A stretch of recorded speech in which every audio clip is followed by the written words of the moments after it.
now we're going to work on some normal distribution problems. So we have a normal distribution with a mean of 30, and the standard deviation is 15. So we're going to sketch the density distribution using the empirical rule and find out what value is bound in the middle 95%. So when we start this, we put our mean down the center, and our standard deviation is 15. So first, let's add 15 three times. So we got 30 plus 15 is 45, 45 plus 15 is 60, 60 plus 15 is 75. Now go back to your 30 in the middle and subtract 15 three times. So 30 minus 15 is 15, 15 minus 15 is 0, 0 minus 15 is negative 15. Now, our empirical rule said that 68% of the data is within one standard deviation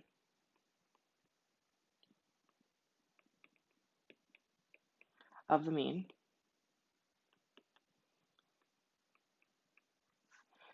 95% is within 2 standard deviations,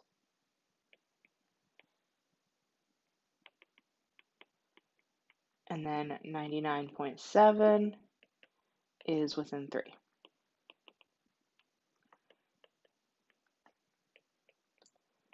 So we want to find the 95%. So our mean is at 30.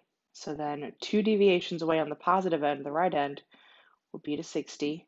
2 deviations to the left would be to 0. So if we're shading, the region we're shading is from 0 to 60. So like our range would be 0 to 60. For part B, we're using the same data from before. So our mean was at 30 and our standard deviation was 15. So we'll say mean is 30, standard deviation is 15, and I'm filling out our chart. I'm just writing the numbers down just like we had before. We already did this. So I'm just rewriting these numbers. Now, here we're going to use our graphing calculator to find what percent of the data is between 22 and 49. So here, if we kind of sketch this, so let's see, between 22 and 49, so let's say 22 would be right about here, and 49 right about here. So here would be what we want, but they're not on a nice, pretty, like, deviation. So this is when we have to use our calculator. So in the calculator, what you're doing, and I'll do a video separately on this as well. So I'll do a second video, but in our calculator, we are going to go to, it is the second, and then vars. And so when we hit that,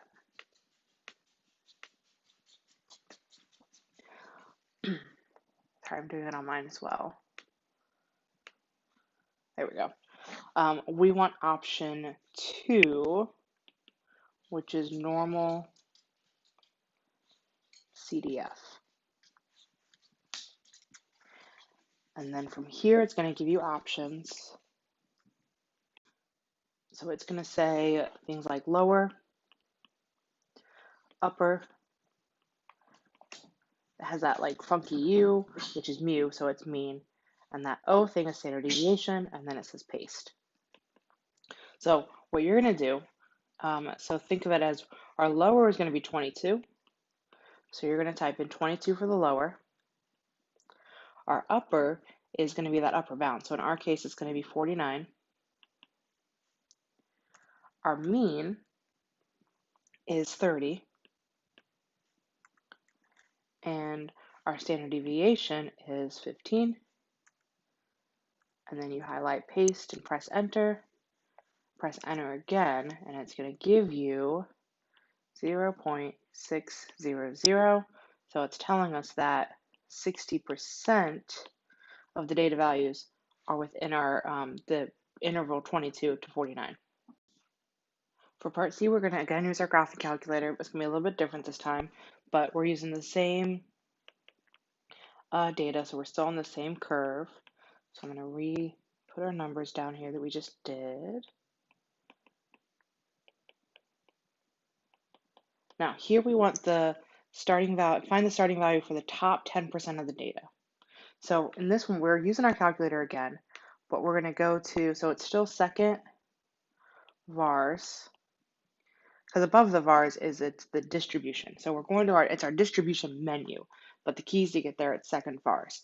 And we're going down to option 3, which is inverse norm. And then here it says area, mu, or mean, standard deviation, and paste. Now, we want the top 10%, which means we want the number that is bigger than 90% of data. So when it's the top 10%, you're going to take 100% minus that percent, the 10%, which gives you, we want the top 90%, which 90% as a decimal number is 0.90. So the area that we're going to type in is going to be 0.90. Type in your mean of 30 and your standard deviation of 15.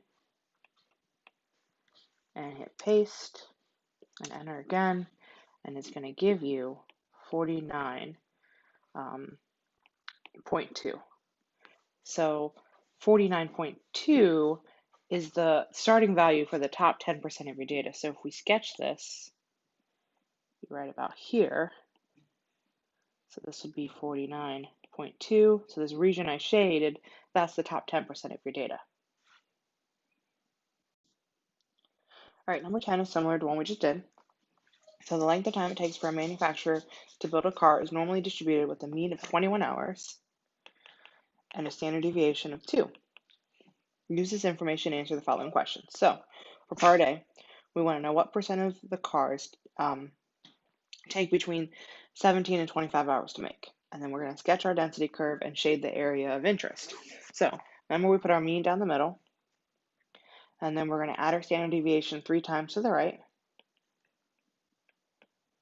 and subtract it 3 times from the left. All right, so we want between 17 and 25, and they are nice, pretty distributions. So we can actually use this. We can use our 68, 95, 99.7 rule, the empirical rule. So we can see that our stuff is between 1, 2 deviations. So since it's within 2 deviations, that is 95%. So 95% of the cars take between 17 and 25 hours to make. Part B is similar. We're going to use that same curve. So let me draw, let's draw put our values down here, because remember our mean is 21 and our standard deviation is 2. So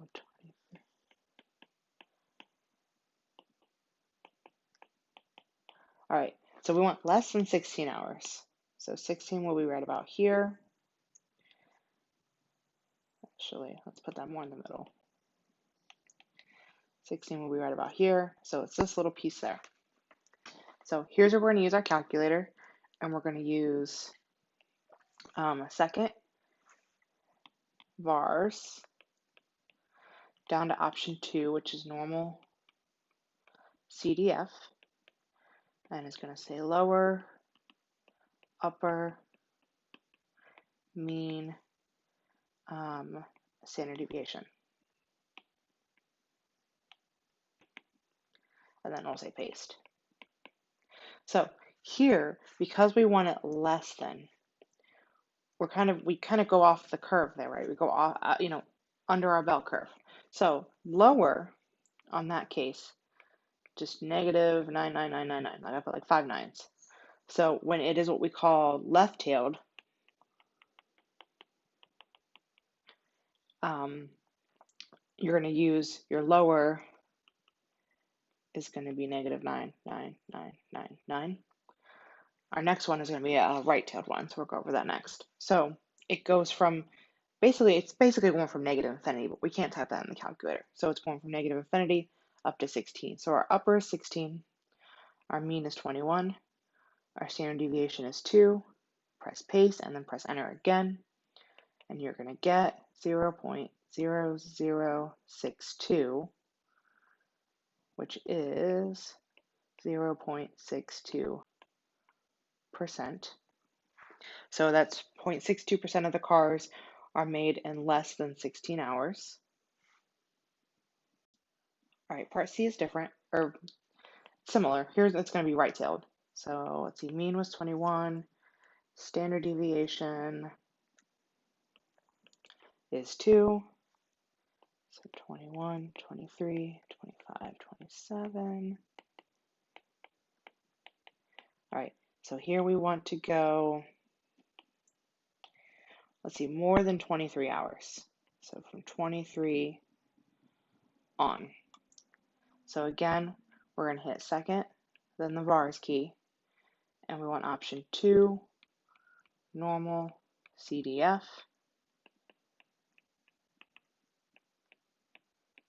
So our, let's see, our mean is the same, kind of how we had it before. Our mean is 21, our standard deviation is 2, and you're going to see paste. So lower and upper is what we had to do. So now, here's where we have a right-tailed. So it's going to go from the lower end up to, basically up to infinity. But we can't really write in infinity, so we're just going to write our upper is going to be like 5 nines. So 9, 9, 9, 9, 9. Oops, I wrote that in the wrong one. Our upper is a bunch of 9s. Our lower is going to be that lower bound, so it's going to be 23 in this case. So press paste and then press enter again, and you're going to get 0.157, which is 15.7%. So that means 15.7% of the cars take more than 23 hours to make. All right, part D says that let's say the time it took to build your car translates to a standard score of 1.3. We want to know what percentile that is. So what we're going to do, you're going to look up 1.3 in table B. So it's in your textbook, it's given in your exam. It's also posted in Google Classroom under important tables. There's table A, which is our random digit table. Table B is our normal distribution table. So we look up table B, we look up 1.3, the standard score. When we go over to the percentile, and the percentile you'll see is 90.32%. So the standard score of 1.3 represents 90.32%. So if your car has a standard score of 1.3, we're trying to figure out how long does it take to build your car.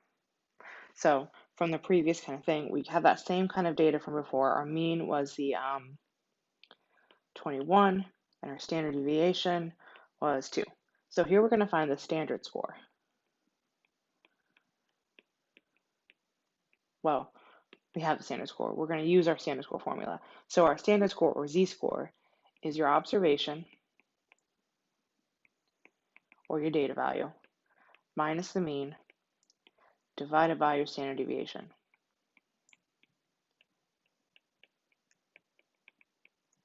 So we know our standard score is 1.3. We don't know our data value. We know what our mean is. We know what our standard deviation is. Now, to solve this, we're going to cross multiply. So it's going to be 1.3 times 2 equals x minus 21. So 2.6 equals x minus 21, plus 21 to both sides to get the x by itself, and it's going to give us that x equals 23.6. So that's 23.6 hours. So if a standard score, or your z-score is 1.3, that's telling you for this problem, it's going to take 23.6 hours to build the car. All right, last kind of standard score example. So we did this one in class. Olivia got an 87% on her statistics test. The average for the class was a 74 with a standard deviation of 9. Holly, so let's kind of break this up a little bit. So Olivia, so her mean is 87. Well, her score, we're going to say x, is 87. the mean was a 74, the standard deviation was a 9. Let's look at Holly now. Let's break it out a little bit. So Holly got a 95. The average or the mean was a 79, and the standard deviation was a 5. So we're trying to try to figure out who ranked higher. So remember, so your standard or your z-score is what we're going to find, or standard score, same thing. And it's going to be your data value minus the mean over the standard deviation. So for Olivia here, we're going to do 87 minus 74 over 9, which gives us a 1.4. For Holly, it's 95 minus 79 divided by 5, which gives us a 3.2. So because Holly's z-score was higher, or standard score was higher, that means Holly ranked higher. She did better on the test.